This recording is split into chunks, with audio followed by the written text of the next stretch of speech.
kami mengatakan apapun yang terjadi di dalam hidup kami, ada sukacita yang dari Engkau. Apapun yang terjadi, Engkau tetap Allah yang layak untuk disembah. Engkau baik bukan karena keadaan kami baik, tapi kami mempercayai Allah kami hanya memiliki kebaikan dan memberikan kebaikannya buat hidup kami. Firman-Mu mengatakan kebajikan dan kemurahan belaka akan mengikuti kami sepanjang umur hidup kami. Terima kasih Tuhan untuk pagi hari ini kami boleh berkumpul bersama-sama dalam PD Victory ini mengawali tahun 2026. Kami mau kebenaran firman-Mu yang memerintah atas hidup kami. Terima kasih Tuhan, kalau sebentar kami akan mendengar kebenaran firman-Mu. Kami berdoa kebenaran ini boleh bertahta atas hidup kami, mengubah hidup kami, memberikan semangat yang baru memasuki tahun 2026. Kami siap untuk menerima kebenaran yang memerdekakan di dalam satu nama Tuhan Yesus. Dan semua yang percaya katakan amin. Berikan kemuliaan untuk Tuhan Yesus. Terima kasih worship team. Selamat tahun baru untuk semuanya. Ini adalah minggu yang pertama buat PD Victory ya. Setahu saya ini adalah minggu yang pertama di tahun 2026 di mana saudara berkumpul kembali bersama-sama. Nah saudara, hari ini saya ingin membagikan firman Tuhan. Saya berikan judul di kaki Yesus. Perjalanan kehidupan yang menyembah. Saya mengingat ada seorang yang baru datang ke gereja dan dia katakan begini, Pak, saya tidak banyak ngerti apa yang dinyanyikan, tapi pada waktu saya sama-sama ngangkat tangan sama jemaat itu, saya merasa kok hati saya ayem, saya sewenang, saya dapat sesuatu, ya. Dan mungkin Bapak Ibu juga pernah mengalami hal itu pada waktu datang menyembah Tuhan, ya. Tuhan menjamah hati kita, ya. Dan kita jadi suka nyembah Tuhan karena kita dapat sesuatu. Dan itu baik. Tetapi sebagai anak Tuhan, perjalanan kita mengiring Tuhan, perjalanan penyembahan kita kepada Tuhan, itu harusnya bukan sekedar saya dapat sesuatu. Karena penyembahan itu fokusnya bukan kepada yang menyembah, tapi fokusnya kepada yang disembah. Ada amin? Penyembahan itu seperti bawa sesuatu yang sangat berharga. Nah saudara, kalau saudara mau kasih hadiah, itu saudara pikirkan tujuan utamanya adalah nyenengkan yang dapat hadiah. Satu kali saya ada seorang ibu yang komplain katanya begini, Pak, suami saya ini kasih hadiah ulang tahun. Hadiahnya mahal. Saya dikado stick golf. Terus dibilangin gini, makanya kamu latihan golf. Oh saya ini tidak suka ibu-ibu. Ada banyak ibu-ibu juga main golf. Ada yang tidak suka karena kan kena matahari, ya. Sudah kalau keluar aja udah pakai topi, pakai payung, sekarang main golf tidak mau.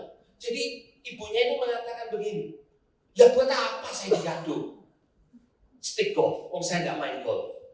Terus suaminya bilang, kamu tidak mau, kamu ya tidak apa-apa, saya aja yang pakai. Jadi suaminya ini pintar, saudara, mau beli stick golf baru, tapi dia ngadu istrinya tidak mau, dia yang pakai. Ya itu suami pintar tapi tidak bijaksana. Ya, sekarang tidak ada suami-suami yang gitu dalam ruangan ini ya.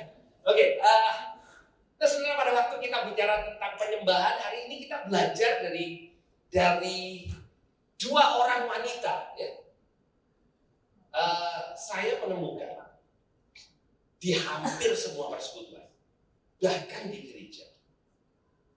Kok kalau saya lihat secara sepintas, lebih banyak wanita dari pria. Benar, ibu ya. Banyak persekutuan ibu-ibu, tapi tidak banyak persekutuan bapak-bapak. Ya. Jadi rupanya memang Tuhan kasih wanita itu dengan kerinduan mungkin lebih dari laki-laki untuk menyembah Tuhan, ya. Tapi saya berharap laki-laki, para suami, ibu-ibu itu nanti menjadi imam yang suka untuk menyembah Tuhan. Tapi kisah kita hari ini adalah kisah perjalanan dua orang adik kakak yang cinta Tuhan. Tapi kita bisa melihat kontrasnya bagaimana perjalanan mereka menyembah Tuhan. Saya akan mulai dengan membaca di Lukas pasal yang ke-10 ini ayat-ayat yang tidak asing lagi buat Bapak Ibu semuanya. Ini cerita Maria dan Marta, ya. Sebelum kita membaca, saya juga mengamati bahwa para wanita ini biasanya multitasking, bisa mengerjakan banyak perkara di waktu yang sama, betul nggak?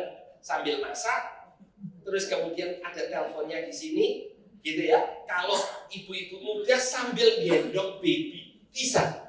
Kalau laki, kalau bapaknya udah bayinya jatuh, terus kemudian masakannya nggak gosong, nggak enak, terus salah jawab pula, gitu ya. Nah, saya kalau lagi nyetir, istri saya kadang membawa ke pembicaraan serius, dan selalu padahal dia tahu kalau sudah serius, kemudian dia bilang, dulu mestinya tadi kamu belok kanan. Ya kamu sih ajak ngomong. Ya itu bapak-bapak. Jadi kalau saya lagi serius nyetir, jangan diajak ngomong yang serius. Karena kalau saya mikir, saya lupa tujuannya. Nah itu bedanya laki dan perempuan. Jadi ibu-ibu, kalau suami di rumah, ya, terus kemudian diajak multitasking, diajak ngomong sambil dia kerja segala macam, terus salah, jangan dimarahin. Karena laki itu ya gitu ya. Nah, ini cerita tentang seorang wanita yang multitasking dan cinta Tuhan. Ya, kita membaca di sini katakan ketika Yesus dan murid-muridnya dalam perjalanan, tibalah ia di sebuah kampung. Seorang perempuan yang namanya Marta menerima dia di rumahnya. Jadi asyirnya Marta, ya. Asyirnya Marta namanya, ya. Perempuan itu mempunyai seorang saudara yang bernama Maria. Maria ini duduk dekat kaki Yesus, kaki Tuhan. Ya, perhatikan, nanti kita akan lihat 3 cerita dan kita akan lihat di mana Maria ada, di sana Marta ada, tapi Maria ngapain dan Marta ngapain. Ini Maria duduk di kaki Tuhan dan terus mendengarkan perkataan. Maria berada di kaki Tuhan dan terus mendengarkan perkataannya. Ya, Maria mendengar, dan apa yang dilakukan oleh saudaranya Marta? Sedang Marta sibuk sekali melayani. Pertanyaannya, salah nggak sibuk sekali melayani? Nggak salah. Tapi kalau kita hanya baca terjemahan bahasa Indonesianya, kita merasa, loh apa yang salah? Terjemahan bahasa Inggrisnya mengatakan distracted with much serving. Artinya nggak bisa fokus saking banyaknya pelayanannya. Loh, pelayanan itu baik, tapi kadang kita nggak fokus kepada apa yang Tuhan mau, tapi kita sibuk. Orang Surabaya bilangnya suwibuk. Dan mungkin ada di antara kita yang pelayanannya suwibuk. Dan kita mengasosiasikan kalau kita suwibuk itu artinya kita rohani. Kita dekat sama Tuhan. Tapi mari kita lihat apa yang terjadi dengan wanita yang suwibuk dan sibuk sekali melayani. Iya, Marta ini mendekati Yesus dan berkata, Tuhan, tidakkah engkau peduli? Loh, yang pertama pertanyaannya, ini kalau dibalik kira-kira kan gini, Tuhan kamu kok tidak peduli? Gitu loh, kira-kira kan gini. Tuhan Yesus kamu tidak peduli. Ya. Saudaraku membiarkan aku melayani seorang diri. Jadi dia sibuk, jadi akhirnya dia jadi uring-uringan. Karena capek melayani. Ya, dan dia mulai melihat Tuhan Yesus ini tidak adil. Harusnya dia tegur saudara saya yang dari tadi duduk dengerin Yesus harusnya nolong saya. Ya. Yang mau dipersiapkan setelah acara banyak. Lah makanannya gimana? Nah kalau nggak ada yang mempersiapkan gimana bisa ini siap setelah ibadah? Nah Maria ini cuma mau duduk, mau dengar Yesus. Nah yang bantu saya sudah jadi hasil, si konsumsi. Pokoknya semua tak rangkep kok. Nah saudara saya cuma duduk manis dengar firman Tuhan. Kira-kira kayak gitu ya. Suruh dia membantu aku. Kita akan melihat jawaban Tuhan Yesus di sini. Tetapi Tuhan menjawabnya, Marta, engkau khawatir dan menyusahkan diri dengan banyak perkara. Tetapi hanya satu yang perlu. Maria telah memilih bagian yang terbaik yang tidak akan diambil daripadanya. Marta melakukan banyak, Maria melakukan satu. Buat kita orang yang suka kerja, itu kita merasa kalau cuma satu kurang. Kita suka sibuk, banyak hal yang bisa kita selesaikan. Tidak salah selama itu adalah satu hal yang kita dengar dari Tuhan. Tapi seringkali kita belum lakukan yang satu, sudah lakukan yang banyak. Kita gagal untuk mendengar apa yang Tuhan mau katakan. Kita sibuk melakukan apa yang kita mau lakukan. Dan mungkin yang banyak kita lakukan itu baik, tapi bukan dari Tuhan. Maria memulai dengan mendengar. Nah, hari-hari ini ya, saya teringat beberapa waktu yang lalu ya, itu ada pertemuan hamba-hamba Tuhan ya. Biasanya ini dilakukan bergantian di gereja macam-macam. Satu kali itu kami ketemu di gereja Katolik. Oke. Waktu kami ketemu, signal di gereja Katolik itu kurang bagus. Bu tahu ya.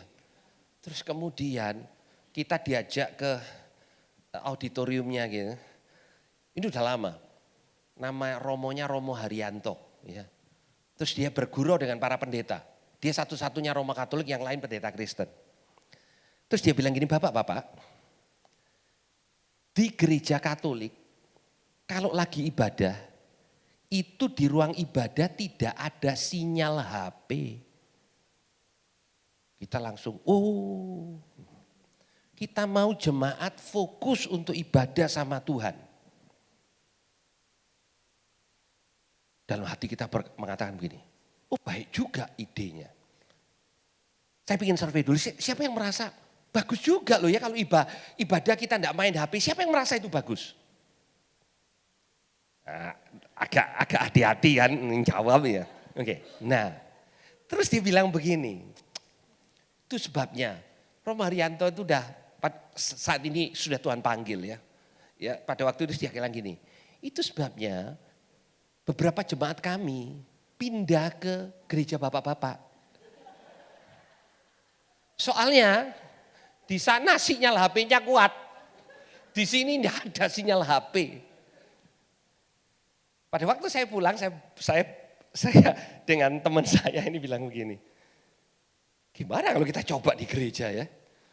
Terus dia bilang gini, ini teman baik, dia bilang begini, loh lek tak coba di gerejaku, jemaatku pindah ke tempatmu. Ya, kita ini multitasking, sampai kebaktian juga multitasking. Ya, ada yang bisa jualan sambil ikut ibadah, dengerin firman, menyembah Tuhan. Saya tahu, tidak di PD Victory, saya tahu. Atau yang suaranya keras agak tertuduh, saya juga gak tahu saudara. Oke, saya hanya cerita. Ya, saya hanya cerita. Kan ibu-ibu ini kan luar biasa, bisa ngurus apa-apa gitu ya. Bahkan usaha di luar negeri bisa diurus sambil ikut PD Victory gitu ya. Ya, terus kemudian salah kirim. Nah, itu hati-hati saudara. Oke. Sekarang serius. Saudara, Maria melakukan satu hal. Saya tahu dalam hidup ini bukan hanya satu hal yang diurusin. Tapi ada satu hal yang paling penting memasuki tahun 2026. Apa yang Tuhan mau lakukan dalam hidup saudara? Oh kalau saya ngikut aja Pak, yang teman-teman lakukan apa ya saya lakukan apa. Loh apa yang Tuhan secara pribadi mau saudara lakukan? Wah saya enggak tahu Pak, wong saya ini enggak termasuk yang peka-peka amat. Karena kita enggak belajar untuk duduk diam dan mendengar. Lebih mudah untuk sibuk melakukan pelayanan daripada duduk dengar apa yang Tuhan mau lakukan. Ada amin, Bapak Ibu. Dan semua kita perlu belajar. Semua kita perlu belajar. Karena kadang kita mulai dengan doa pagi sambil berdoa terus kemudian kita ngingat sesuatu. Ya ini lupa ya. Sebelum lupa saya tak WA dulu kemudian ya. Ada yang begitu? Ya. Ini pendeta juga begitu. Kita perlu belajar untuk mendengar Tuhan. Satu hal dan banyak hal. Tuhan Yesus bilang, satu hal ini perlu. Kalau engkau gagal melakukan banyak hal, mending kamu satu hal ini. Karena dari satu hal ini, kita sanggup untuk melakukan banyak perkara untuk Tuhan. Tapi dimulai dengan memilih bagian yang terbaik. Mendengar apa yang Tuhan mau bicara. Pada saat ini, saudara memilih bagian yang terbaik, saudara datang untuk mendengar apa yang firman Tuhan mau sampaikan. Saudara bisa melakukan banyak hal. Termasuk ngurusin PO-PO yang belum terkirim kalau ada. Nah itu bukan gak penting, tapi satu hal yang Tuhan mau bicara, kadang Tuhan bukan tidak bicara, kita gagal dengar. Karena kita sibuk dengan banyak perkara. Peristiwa yang selanjutnya saudara, kita juga melihat Maria dan Marta. Kali ini di Yohanes pasal yang ke-11. Maria Marta ini punya saudara laki-laki, namanya siapa? Lazarus. Waktu itu Lazarus lagi sakit. Dan Maria dan Marta ini ngirim utusan. Yesus masih ada di Galilea. Terus utusannya datang dan utusannya bilang begini. Bahwa Lazarus yang engkau kasih, sudah dikasih tahu gini. Ya, jadi utusannya bilang ini, Lazarus yang kau kasihi itu sedang sakit. Dan sakitnya ini parah. Dan ekspektasinya orang ini adalah Tuhan Yesus segera meninggalkan semua kegiatannya dan pergi ke Betani untuk doain. Saudara, kalau saudara punya teman dekat di PD Victory ini, ya, terus kemudian teman saudara ini bilang begini WA ke saudara, gitu ya.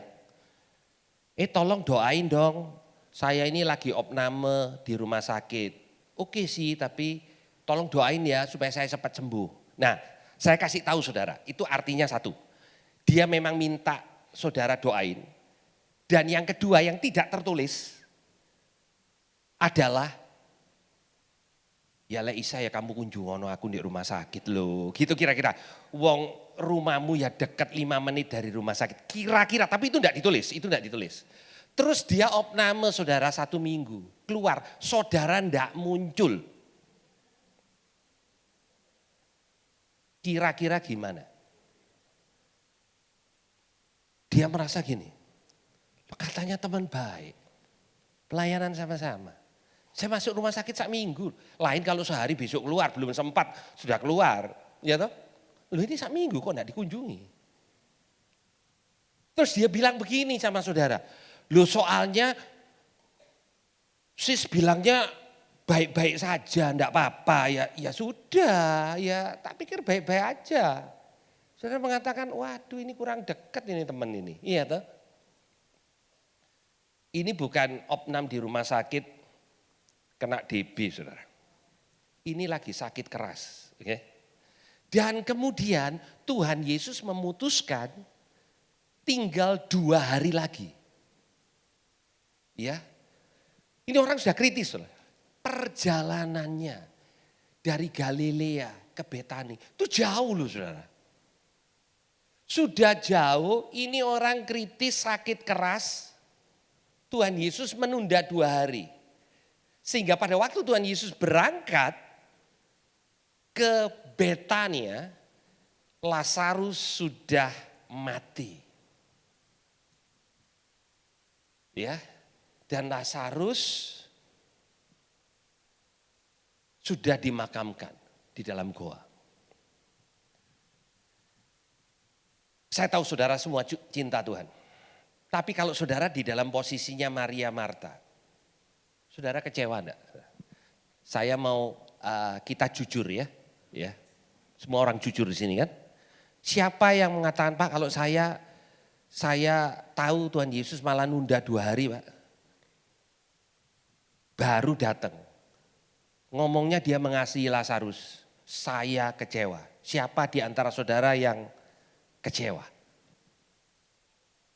Siapa yang nyanyi begini? Tak pernah kecewa mengiring Yesus. Siapa yang setelah terjadi itu nyanyinya lagu itu? Saya enggak, saudara. Saya kecewa. Saya merasa, oh berarti saya ini dianggap kurang dekat. Berarti yang Yesus mengatakan dia mengasihi itu, saya enggak ngerti mengasihinya gimana. Kok bisa? Sudah tahu Lazarus sakit keras, malah enggak dikunjungi. Sekarang mati. Nah, Marta, namanya Marta ya. Tuhan Yesus sudah datang, mungkin ada yang kasih tahu. Tuhan Yesus sudah dekat, ada yang kelihatan. Marta langsung lari. Marta. Ya. Terus kemudian dia bilang begini. Marta ngomong persis sama Maria. Dia bilang begini. Tuhan, sekiranya engkau ada di sini, saudaraku pasti tidak mati. Dengan kata lain, kamu sih nunda-nunda. Sekarang udah terlambat Tuhan. Terus mau ngomong apa kamu? Mau ngomong sedih, nangis, tidak ada gunanya.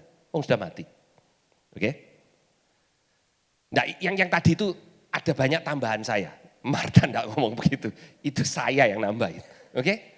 Kita lihat apa yang dikatakan Maria. Setibanya Maria di tempat Yesus berada dan melihat dia, tersungkurlah ia di depan kakinya.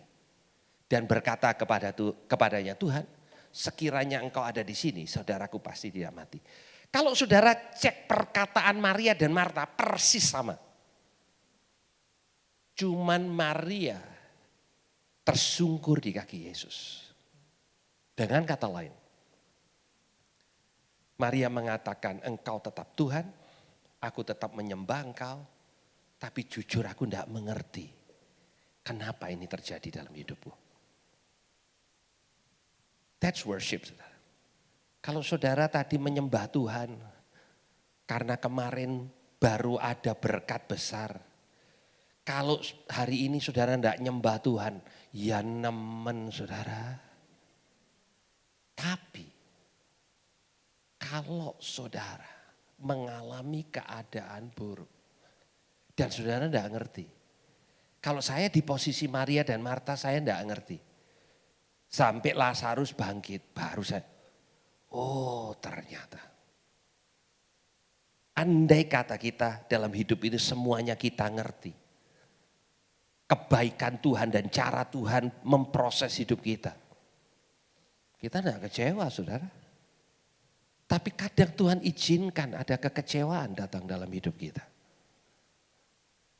Pada waktu apa yang kau harapkan tidak terjadi. Kau berdoa untuk mujizat tidak terjadi. Saudara. Kau berdoa untuk orang yang kau kasihi, yang lagi sakit, untuk sembuh, ternyata Tuhan panggil. Gampang saudara, enggak gampang. Saudara berbisnis sudah jujur, ditipu orang. Saudara. Nyesek enggak? Orangnya juga rajin persekutuan lagi. Tambah nyesek saudara. Enggak ada di sini, enggak ada. Saya mungkin persekutuan tetangga, enggak ada. Kan nyesek saudara. Pada waktu engkau tidak bisa mengerti. Dan kalau kita mau jujur. Tidak semua hal yang terjadi dalam hidup kita mengerti. Tapi pada waktu kita tidak mengerti kebaikan Tuhan atas hidup kita. apakah kita tetap punya kerinduan untuk menyembah Dia? It's a test. Karena setiap kita akan melalui progres itu. Yang pertama Maria duduk dengar firman Tuhan. Tidak mudah, tapi lebih mudah daripada berlutut di hadapan Tuhan pada waktu keadaanmu buruk. That's a progress. Dan saya ingin mengajak saudara untuk melihat cerita berikutnya, cerita yang ketiga. Maria dan Marta itu cuma 3 kali muncul ceritanya di Alkitab. Dan saya ingin memperlihatkan pada saudara, Maria selalu berada di tempat yang sama. Di awal pada waktu Yesus ngajar, dia ada di bawah kaki Yesus. Pada waktu dia kecewa karena sepertinya Tuhan biarkan Lazarus mati, dia ada di bawah kaki Yesus. Cerita ketiga saudara, Yohanes pasal 12. 6 hari sebelum Paskah Yesus datang ke Betania, tempat tinggal Lazarus yang dibangkitkan. Tadi pasal 11 saudara, ini setelah Lazarus bangkit, pasal 12 ya. Dari antara orang mati, di situ diadakan perjamuan untuk dia dan Marta melayani. Marta pasti harus melayani. Itu Marta, baik saudara, Marta. Kali ini Marta sudah belajar untuk melayani sambil duduk di bawah kaki Yesus, oke? Sedang salah seorang yang turut makan dengan Yesus adalah Lazarus, baru bangkit saudara. Next. Maka Maria mengambil setengah kati minyak narwastu yang murni dan yang mahal harganya. Lalu meminyai kaki Yesus dan menyekanya dengan rambutnya. Satu-satunya posisi yang memungkinkan dia meminyai kaki Yesus dan menyeka dengan rambutnya adalah pada waktu dia berlutut di kaki Yesus. Benar gak saudara? Dan bau minyak semerbak di seluruh rumah itu. Pertama dia menyembah Tuhan. Kedua dia mengorbankan yang terbaik yang dia punya. Next di ayat yang berikutnya, di ayat yang keempat tolong. Langsung ke ayat yang kelima. Tetapi Yudas Iskariot, seorang dari murid-murid Yesus yang akan segera menyerahkan dia berkata, mengapa minyak narwastu itu tidak dijual 300 dinar dan uangnya diberikan kepada orang-orang miskin? Ide bagus juga. Bukan karena dia care sama orang miskin, dia merasa sayang. Ngapain di kaki Yesus? Pada waktu kita mengalami perjumpaan dengan Tuhan, maka hati kita diubah saudara. Penyembahan yang sejati bukan penyembahan dengan tangan kosong, tapi dengan segala hal yang kita miliki. Dan Maria melakukan itu. Kalau saudara membaca kisah ini, tapi di kitab Injil yang lain, dikasih tahu, kisah ini terjadi di rumah Simon si kusta. Oke. Kalau ada kata-kata Simon si kusta, dia tidak akan bisa ngundang orang-orang kalau dia belum sembuh dari kustanya. Oke. Ahli Alkitab mengatakan Simon si kusta adalah salah satu dari orang yang kena kusta dan disembuhkan oleh Yesus. Dia ngadakan pesta buat Yesus. Wajar enggak saudara? Wajar. Ada di dalam cerita yang lain di Injil Markus dikatakan Tuhan Yesus bercakap-cakap dengan Simon karena Simon juga merasa gini. Kok gini amat ya si Maria ini? Tuhan Yesus katakan Simon, dari tadi aku masuk rumahmu kamu enggak cuci kakiku. Ibadah orang Yahudi ya, mereka masuk cuci kaki, kamu enggak cium aku. Maria lakukan yang terbaik. Kira-kira seperti itu. Saudara, setiap kita bersyukur sama Tuhan. Tapi tidak semua kita punya rasa syukur yang sama. Ya. Setuju enggak saudara? Saya suka pakai ilustrasi ini saudara. Saudara, Sebagai hamba Tuhan, makanya saya tidak bisa kurus-kurus saudara, karena kadang banyak undangan makan. Saudara, ya. Ya. Kalau saudara ngundang makan, saya tidak minta diundang makan, saya pakai ilustrasi saudara, please. Ya. Dan saudara ngundang makan saya, terus kemudian setelah itu kita nggak pernah ketemu, 10 tahun kemudian saudara ketemu saya, terus saudara bilang begini, Pak 10 tahun yang lalu saya ngajak Bapak makan pangsit mie masih ingat? Mungkin saya masih ingat, mungkin saya lupa. Betul nggak? Ya, bukan karena pangsit mie-nya kurang enak, tapi selama 10 tahun itu saya banyak makan pangsit mie, itu maksudnya. Dan ingatan saya ini ya nggak bagus-bagus amat, nggak semuanya saya bisa ingat. Mungkin setelah saudara ngomong, itu loh Pak habis persekutuan Victory ini awal tahun, Bapak ingat, oh iya akhirnya saya ingat. Oke, kita ubah. Saya ketemu di bank, skenarionya, muka saya pucet, enggak sakit saudara, outstanding kredit enggak kebayar saudara. Saudara lewat, loh Pak Beni, kenapa ada di sini? Oh ya ngurus sesuatu. Terus dia bilang gini, loh kalau ada sesuatu yang saya bisa tolong, tak tolong Pak. Kan sungkan saya ngomong. Terus dia bilang, loh enggak apa-apa Pak, saya lagi diberkati gitu. Terus kemudian setelah saudara tahu bahwa ada outstanding yang jumlahnya MM-an, saudara katakan gini, saya tergerak Pak, saya bantu, saya lunasi. Berarti Bapak kekurangan uang dong, tak tambahin ya Pak ya. Jadi ini untuk lunasin, ini untuk Bapak. Setelah itu saudara mengatakan begini, Pak saya ini bukan orang Surabaya, cuman persis tadi saya harus mampir di bank. Saya tinggal dulu ya Pak ya. Oke. Terus 10 tahun lagi kita ketemu saudara. Dia ketemu saya di bank 10 menit. Saya makan pangsit mie yang pertama 1 jam. Menurut saudara, saya 10 tahun dari sekarang terus kemudian orang ini telepon. Pak Beni masih ingat kita sempat ketemu di bank 10 menit. Menurut saudara saya ingat. Kok bisa padahal cuma 10 menit.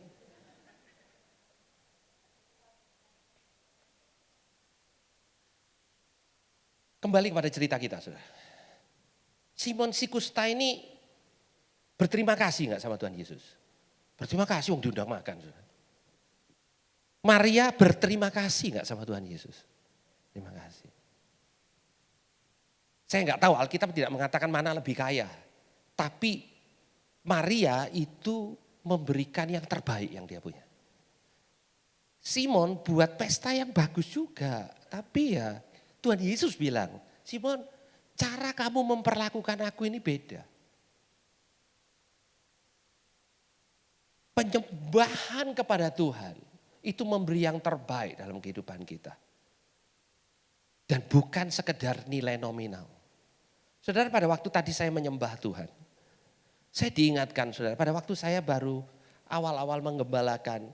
Kami sebagai gereja enggak besar, kami mengirim misionaris yang pertama. Salah satu pemimpin dalam jemaat kami kirim ke Afghanistan. Untuk membantu perintisan di sana. Sebagai gereja yang enggak besar itu buat kami besar saudara.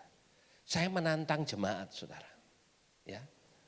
Dan saya bilang ini tiket harus dibeli sebelum tanggal sekian. Pokoknya ada deadline-nya. Beri yang terbaik. Setelah selesai ibadah saya diberitahu oleh usher. Ada cincin kawin sepasang. Dulu enggak pakai begini. Sekarang kalau memberikan persembahan, mari kita berikan persembahan semua begini. Dulu enggak ada itu. Ya. Itu mulai Covid itu, begitu saudara. Dulu enggak ada. Dulu ada kotak persembahan itu. Nah, jadi di kantong persembahannya ada. Kalau cincin pernikahan kan gampang ketahuan siapa saudara. Kan ada namanya saudara. Jadi akhirnya saya tahu. Ada sepasang suami istri masih muda yang berikan itu. Nah, saya lihat itu agak enggak tego saudara. Ini pemikiran hamba Tuhan tapi enggak betul-betul rohani. Saya pikir gini, lu ini lek dijual, mek payu piro, itu pikiran saya. Tapi buat dia ini kan besar toh, dalam hati. Itu saya sempat berpikir gini, apa ditaksirkan ke toko emas, nanti harganya berapa, terus kemudian nanti dianggap aja nanti tak talangin dulu gitu ya. Saya ngasih untuk misi, ini tak talangin, nanti kalau dia punya uangnya tebu, wes pokoknya segala macam. Saya panggil suami istri ini, benar kalian yang nyumbang? Ini benar. Sudah kalian pikir masak-masak? Sudah pastor. Oh gitu ya. Saya berusaha meyakinkan, sungguh ini. Orang sudah masukkan ke kantong persembahan ya mestinya sungguh. Terus dia bilang begini, pastor tadi katakan yang berikan yang terbaik. Yang terbaik yang kita punya ya ini. Waduh hati saya hancur. Singkat cerita saudara ya. Jemaat ini pindah kota dan hari ini mereka hidup sangat diberkati Tuhan. Itu bukan tujuannya saudara nabur saudara ya. Ada orang yang nabur. No. Saya hanya cerita. Tuhan menghargai. Dan saya hanya berpikir. Coba saya mau jadi juru selamat. Terus tak beli ya. Terus tak balik no. Mungkin dia kehilangan apa yang dia dapatkan. Karena dia memberi yang terbaik untuk Tuhan. Apa poin saya? Saudara, Tuhan disenangkan dengan hati kita. Di ruangan ini. Kalau kita bicara tentang jumlah relatif saudara. Apa yang saudara katakan berkorban habis-habisan untuk sebagian orang. Itu cuma tips pada waktu dia pergi ke restoran dan selesai makan dan dilayani dengan baik. So it's a different. Maksudnya gak bisa sama. Saudara. Tapi setiap kita bisa beri yang terbaik. Ada amin saudara. Penyembahan saudara. Tidak luput dari persembahan saudara kepada Tuhan. Hatimu itu ada kaitannya dengan dompetmu.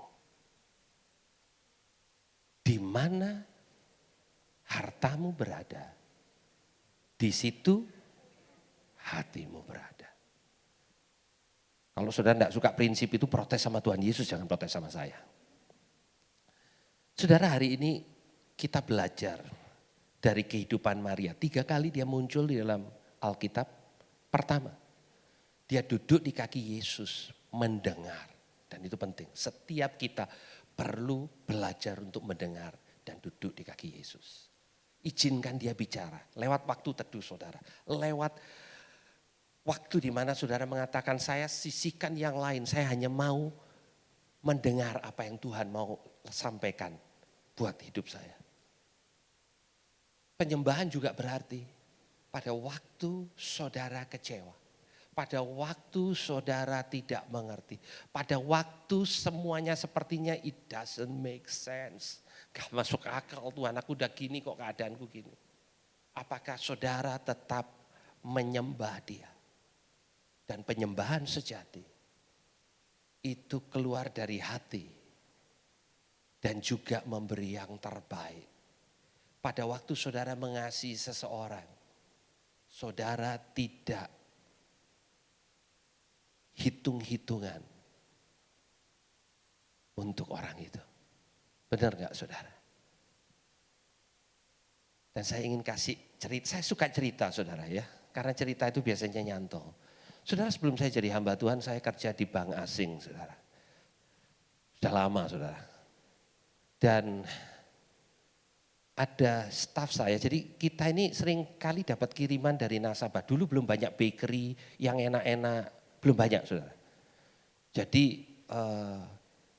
spesial, jadi salah satu klien kami ini memiliki satu bakery yang terkenal zaman itu ya. Suka kirim Nah waktu itu saya single saudara, saya tinggal sama mama saya, single. Jadi mama saya ini hidupnya sehat saudara. Kalau saya pulang bawa cake gitu, dia bilang jangan makan banyak-banyak, ini banyak gulanya. Tipe yang seperti itu ya. Jadi saya pikir kalau tak bawain pulang juga mama saya enggak akan makan. Jadi saya bagi di kantor ya.